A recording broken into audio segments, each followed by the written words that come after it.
consecration on Friday, 12 June 2024 at St. Joseph Cathedral, Gulu. The Archbishop thanked the Christians for being obedient to him. The Archbishop further urged the Christians of the Archdiocese of Gulu to depend on love and humility. We all have experience of being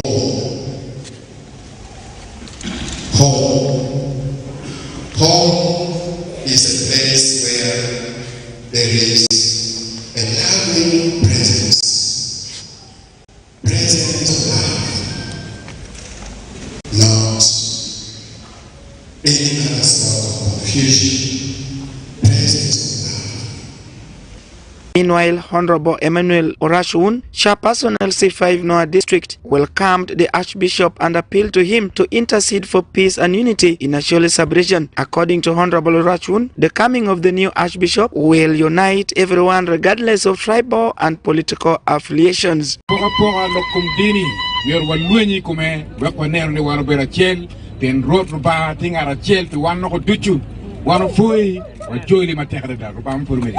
However, Honorable Emmanuel Urumbi, chairperson LC5 Nebi District, who was among the team from Nebi Catholic Diocese, urged the Archbishop not to leave the Christians of Nebi as orphans, but always remember them in his spiritual services while in Gulu Archdiocese. Why you will not leave us as orphans, and we will be looking up to you and your mentorship still. And as you have always been with us, we thank you for the services, and God has lifted you up. We continue to pray for you that whatever work He has called you for, we'll continue to do it, and we'll continue supporting you in prayers and also other supports. The installation of the Archbishop was presided over by Apostolic Nuncio to Uganda, Luigi Bianco. The Archbishop Raphael Wokrach was welcomed from Pakwach by Christians of Gulu Archdiocese, and he cut a ribbon symbolizing his entrance to Gulu Archdiocese. Archbishop Wakurach was ordained as priest in 1993 at Wadlai Catholic Parish under Nebi Catholic Diocese. Over 5,000 people attended the occasion. Among them include the Vice President Major Jessica Alupo, Secretary General NRM Richard Onduong, Senior Presidential Advisor Honorable Kushin Grace Freedom, all MPs from Greater Nebi, Christians, and other dignitaries. Alfred Jawok, West Nile TV, Nilecast. In Ajamani District, business persons on Karai Road, Ajamani Town Council, on the 12th of July were left counting losses after properties worth millions were destroyed during a fire outbreak which occurred in Ajamani Town. Take a look.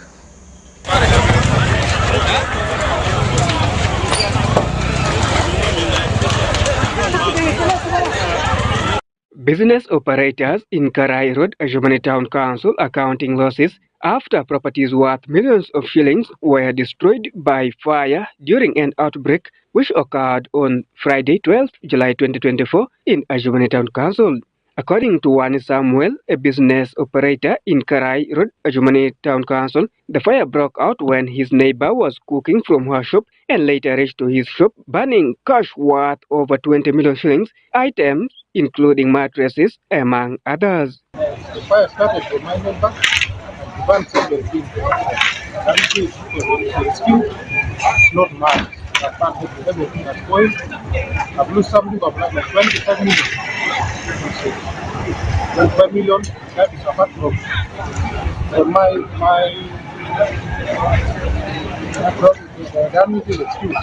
Ashidri Talib Yusuf, a staff of Baby Kosh Bus Company in Ajamani District, says they also lost properties from their office and other properties which were not yet collected by the customers and only recovered 3 bales of second-hand clothes.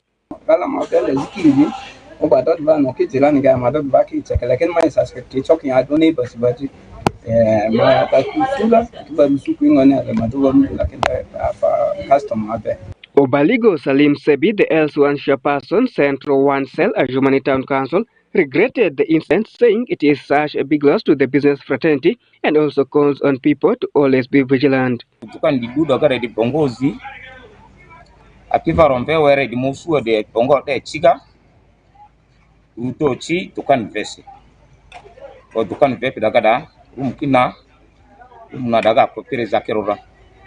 Honorable Mangapi Lawrence, the local council to Ajumani Town Council, said they tried all the possible means to rescue the situation, but it was not possible as the fire rescue team could not reach on time.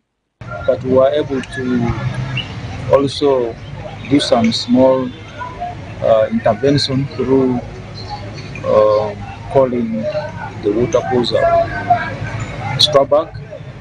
They were able to come and put down the fire. But it is unfortunate that the fire when the water poser was arriving, it had already finished burning the items inside. However, Honorable Lawrence cautioned the people against cooking inside, especially crowded areas, saying it is a very big loss to the town council in terms of the economy and revenue. However, my own caution to the people who are selling these rooms are, one, you cannot cook in a mixed good soap inside the room. Really, it is uncalled for, and I don't know why that person did it like that. So all the commercial house owners and the soap owners, I'm requesting and urging you that if you are to cook, please cook from outside, don't cook inside. And you should make sure when you are cooking, there must be some protections. You can cook at the veranda outside, it's true. And so that when you are cooking, you must make sure that you are within the vicinity. In case of anything, you can do it. Because now you can imagine, this is a mistake caused by one person, but now this person has destroyed a lot of millions for Ajumani Town Council economy. This is not the first time fire is destroying properties in Ajumani district and burning properties, whereby on 24th April 2023, one vehicle got burned at Nimule stage, leaving properties worth millions destroyed with no rescue from the fire brigade. Peace Oshaki, Jima Alan, West Nile Television, Nilecast. During a community baraza organized by Mr. Goffin at Laropi Sub-County Headquarters, it was revealed that the maize grilling mill procured for the people of Laropi under the Development Response to Displacement Impact Project has been stolen. Okumu Dominic reports. The community baraza, which drew the attention of all the key district leaders, which include both the technical and the political wing, is intended to identify gaps in service delivery to the public, be accountable and mitigate ways to improve on service being rendered to the public in all the different sectors across the district. Mr. Gore Goffin, the resident district commissioner Moyo, during the community baraza, stressed that the committee members who are charged with the responsibility of running the maize grinding mill on behalf of the public in Laropi cannot claim the machine got lost, yet they were the very people who sold all the Rakcha's motorcycles which were procured together with the machine, adding that his office, together with the criminal investigation officer Moyo, will arrest all the committee members of the project. I'm going to arrest the whole committee and they will be in court. Committee, so you cannot tell me that the machine is lost if you are the people who sold the Raksa. If you don't tell me where the Raksa is, you are the ones who will go to jail. Honorable Anyama Williams, the chairman local council 5 Moyo district, gave more details on the machine that has mysteriously gone missing, saying they have launched arrest and many more people will be arrested in connection with the machine. There were machines bought at 180 million to help the community under livelihoods enhancement so that we come out of poverty. And it was also meant to contribute to value addition and we fetch more income. And through this higher income, the sub-counties can also fetch more local revenue. But we are very disappointed that our people who benefited from this project also turned around and stole this equipment. Adding that corruption tendencies are very common among the community members and pledged to fight against the vice. Corruption is not only in public offices. There is too much corruption actually in the community, which is not spoken about. The communities are only lacking opportunity to be corrupt. But once they get opportunity to be corrupt, many of them are corrupt. Honorable Tiondi Luga David, The chairman local council 3 Laropi Town Council stressed his disappointment to the district leadership for not informing his office about the project and wondered what his office can do once the people decide to rise up against the committee members who claim the machine is lost. One of the millers that has come under Dr. Deep to the people in Laropi Town Council is missing. Unfortunately and sadly, this has never been through the discussion of the executives. And as I speak now, the file of this project is not there.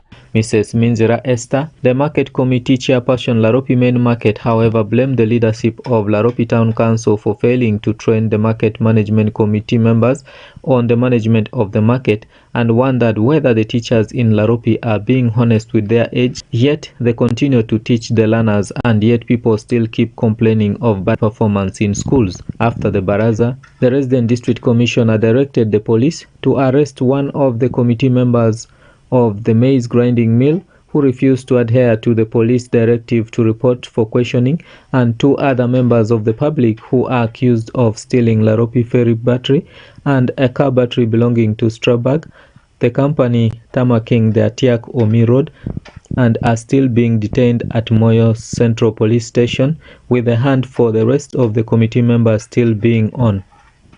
Dominic Anthony Okumu, West Nile TV, Nilecast.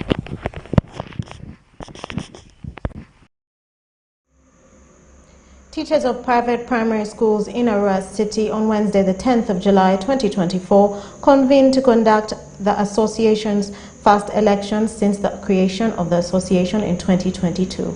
During the occasion, the association members were able to elect their leaders, as most of the old members retained their positions. Farish Majid reports. Following the recent annual general meeting, where the constitution of the association was approved, teachers of private primary schools in Arua City convened on 10th of July 2024 to conduct the association's first elections. This follows the creation of the association in 2022. In the elections, most of the leaders who served under the interim retained their positions as Etoma Geoffrey, the head teacher of Springs and Nursery Primary School, retained the position as the chairperson, as he now hopes to forge in cooperation among the private schools and the public schools in Arua City for better performance. We are teachers, we will work in collaboration with teachers in the public schools. We have within our provisions Arua City Teachers Corporate, and this Teachers Corporate is for all the teachers in the fraternity. So I want to believe that all teachers will be working together to see the success of teaching fraternity. We would like to glorify the teaching profession and also ensure that we give our city the pride that it deserves when it comes to the education sector. Kalsum Abdu, the Secretary for Social Services Arua City, on behalf of the political wing, pledged for continuous support to the private schools as she asked them to adhere to the laws governing the operations. But I want to promise and commit our total support in the political wing, and the technical wing has committed to see that anything to do with your issues which are supposed to be handled, we are going to. But you adhere to the laws governing the education sector. Don't want to hear that someone has been prosecuted, this one and this. Really, let us work hard to avoid those circumstances, because they really demoralize you, even in the family. A father has been prosecuted because of a school. Really, it's not good. But I want to pledge that it will not happen under this good leadership. Jobile Cornelius, the Deputy Town Clerk of Arua City, called for unity among the private schools teachers so as to bring change amongst them. Your association is a strong force of advocacy. When you come together, you have a bigger voice instead of the individual schools trying to push. By the way, whatever you are going to do, you are going to do it collectively. And when you make proposals, some of these proposals can even influence policy change in the government. So push on, and I want to caution that you move as a block. Don't accept being broken into pieces. We are talking about Arua City Private Primary Schools Teachers Association. Tomorrow, there will be another one is going to break. Somebody will say Catholic private schools, another is going to say Muslim private schools. I can tell you that is the beginning of the end of this association. meeting, the other positions voted Agnes Topacho as the vice chairperson, Ali Ronald as the vice secretary. Meanwhile, Adrapi Charles was voted as the treasurer, as other positions also got voted for. Farish Majid, West Nile TV, Nilcast. As the countrywide tour for the different political parties across the country continues ahead of the 2026 elections, members of the Forum for Democratic Change are in the West Nile region to sensitize their members about the party. The team was in Obongi on Thursday, the 11th of July 2024, led by their vice chairperson, Honorable James Apili Otto. Take a look. The planning meeting, which was at first blocked by the police for close to 4 hours before it was finally cleared after some engagements with the district leadership, attracted over 60 Forum for Democratic Change delegates across the Madisab region to plan for the forthcoming West Nile rally and the launch of the digital membership registration of members in the West Nile region. Honorable James Otto Apili, the Vice Chairperson Forum for Democratic Change and the Local Council 5 Chairman Dokolo District, during the meeting said the members of the Forum for Democratic Change are in opposition because they want to claim better services for their people, saying the people in the region have suffered so much due to the poor services being rendered to them, which has turned them into liars. We are claiming for the better service to our people. That's what we are looking at. We want a better service to our people. When I was traveling on my way this side, I thought it was only in Lango where you find a child is walking without uniform. I think our child here also walk without uniform. Honorable Hassan Kaps Fungaro, the Deputy President Forum for Democratic Change in charge of Northern Region and the former Member of Parliament Obongi County, gave more details on the purpose of the zonal level planning meeting, which was officially launched in Kampala and is expected to be channeled down to the grassroots. FDC has got a new system to collect the data about its members.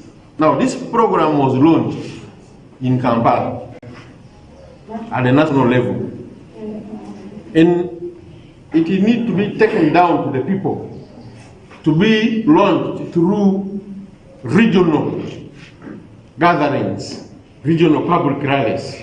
Honorable Ismail Gift Nasur, the chairman, Local Council 3 Obongi Town Council, advised the leaders to remain together, saying the Forum for Democratic Change is a political party, not a religious organization, and therefore it's bound to experience internal leadership wrangles, but that shouldn't make people think the party is dead or no more. My dear leaders, we are a political party and one of the most national political party by characteristics. I know there are a lot of internal problems in almost every party in Uganda. Our party is a political party, it is not a religious organization. So we must expect this kind of party leadership wrangles internally. So when they arise, like it has happened with the Naja and the Katanga factions, that does not mean that FDC is no more. It does not tell anybody of sense that FDC is already dead. Mr. Khalid Osman, the chairperson, Mainstream Obongi District, said the district leaders know about democracy, saying they ought to have come out clear if their concern was about permission to hold the meeting, adding that he is well aware that letters were written to the security personnel notifying them about the meeting. I thought it was an issue of formality, but I came to realize it is not an issue relating to formality. It is just a deliberate move to delay and to sabotage this meeting. So for us, we are more than ready. Commander Obongi District, when asked on why the police were deployed at the venue for the meeting, said the deployment came as a result of party leaders failing to adhere to the regulations of the public order management, but since they have managed to follow the right procedures, they are allowed to conduct their meeting indoors. If they had followed the procedures as directed by IGP, they are not going to have been stopped. So one of the principles that was required was liaise with the district committee to harmonize on statutory arrangements of each of the activities to ensure that the aspects of public order, peace and tranquility is observed. But now since it is harmonized, they can carry on their meeting, but they follow the orders of they follow the rule of Public Order Management Bill. Currently, the Forum for Democratic Change (FDC) is engaging its members across the country to educate and impress the digital membership registration, which was launched in Kampala and now moving down in the different regions across the country, with so far 2 rallies held in Soroti and Mbale cities. But for West Nile region, the rally is expected to take place on the 27th July 2024 in Arua City, and this explains why the leaders are traversing the region to mobilize their members for the rally in Arua City. Dominic Anthony Okumu, West Nile TV, Nilecast. 102 candidates were successfully recruited into the UPDF as interviews from Nebi and Zombo district commenced on the 9th of July 2024. Alfred Jawok reports more. Out of 255 shortlisted candidates who turned up for the interviews from Nebi and Zombo district, respectively, only 102 candidates were successfully recruited. Today, Tuesday, 9th July 2024, the Uganda People's Defense Forces Public Information Officer for West Nile Region, Captain Edwin Mawanda, confirmed that the exercise was successful without any incident reported. According to Captain Mawanda, the 102 candidates were verified by UPDF medical team. Today we are here in Nebi and we are doing recruitment of 2 districts, Nebi and Zombo. And of now, we have managed to recruit recruits from Nebi, 51, and among them we have 4 female, and also the same. However, Robert Abak, resident district commissioner Nebi, advised the candidates to be loyal in their training. He guided them to take the training seriously, as this will determine their future. Besides that, he advised them to be patriotic. Then from the 179 we submitted, 90 was shortlisted. And I'm happy to report that all the 90 people shortlisted presented themselves for interviews today. We have not had any serious challenge, except a few coming without original documents and they were disqualified. And it was very transparent. They never complained because they came without, some of them without national IDs, some of them without the original result slips for P7 and then for O level. Meanwhile, Agnes Oyenbot, one of the female candidates from Zombo district who was disqualified, expressed her disappointment over the exercise. So we came here for interview. Like now you want to join soldier. Even at home you are suffering because of you don't have any way for looking the life, even what. Anyway, it's difficult. That's why you came here for joining this program. Like now they change me back. According to me, even now I'm not okay. I'm feeling bad because I came here, I know I can get any way.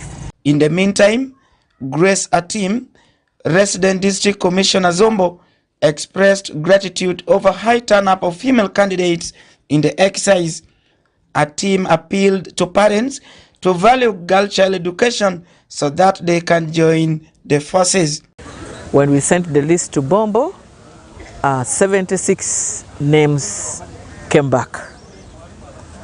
Zombo was given 51 slots, and I'm happy to inform you that we have got the 51, all the 51, and out of the 51 we have 4 ladies. The candidates were taken through fitness tests, medical examinations, among others. Out of 102 candidates, only 8 were females. Alfred Jawok, West Nile TV, Nilecast. The Kenyan President William Ruto has fired his entire cabinet after weeks of protests, leaving the Vice President and the Prime Cabinet Secretary. Take a look. Kenyan President William Ruto has dissolved his cabinet after firing majority of the cabinet members after 2 weeks of protest, leaving only the Vice President and the Prime Cabinet Secretary. This was announced today, Thursday, the 11th July 2024, during a briefing of the citizens by the President, who said it is for the betterment of the country Kenya and it is in line with the constitution of the country. Upon reflection, listening keenly to what the people of Kenya have said, and after a holistic appraisal of the performance of my cabinet and its achievements and challenges, I have today, in line with the powers given to me by Article 1521 and 1525B of the Constitution and Sections 12 of the Office of the Attorney General's Act, decided to dismiss with immediate effect all the Cabinet Secretaries and Attorney General of the Cabinet of Kenya, except the Prime Cabinet Secretary and Cabinet Secretary for Foreign Affairs and Diaspora Affairs. And of course, the Office of the Deputy President is not affected in any way. President Ruto, however, said the activities of the country will move on without any interference as interim cabinet will be formed. During this process, the operations of government will continue uninterrupted under the guidance of principal secretaries and other relevant officials. I will be announcing additional measures and steps in due course. The announcement comes barely a few weeks when Kenyans are protesting over the high cost of living, corruptions, and protest over a finance bill that would raise the cost of living even after the president said he would not sign it in the wake of storming of parliament some weeks ago. Peace Ushaki, West Nile Television, Nilecast. And that is all we had for you today on the Nilecast Weekly News Roundup, only on West Nile Television. Thank you, viewers, for always taking